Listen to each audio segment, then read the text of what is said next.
Paul McCartney had to use his control over John Lennon to his advantage when Lennon suggested they both have a terrifying medical operation that some people, including Lennon, thought would improve mental strength and health.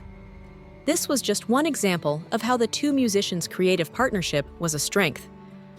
The good news for the other Beatles is that McCartney was not going to budge.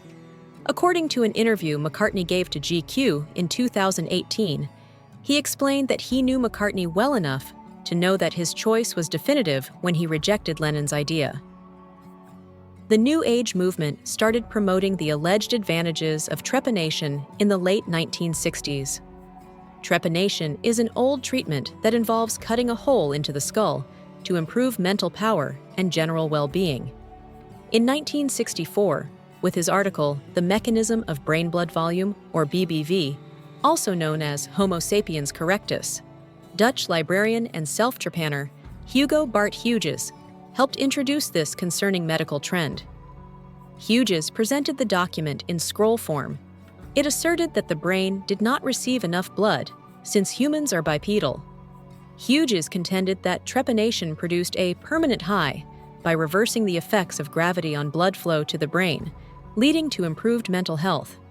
In 1965, Hughes subjected himself to this dubious medical procedure, which involved a foot-operated electric dental drill and, presumably, an exceptionally powerful stomach.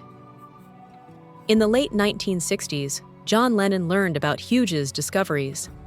He was so impressed by the work of the Dutch librarian that he extended an invitation to Hughes to perform at the world-renowned Bed In for Peace in Amsterdam with Yoko Ono and John Lennon.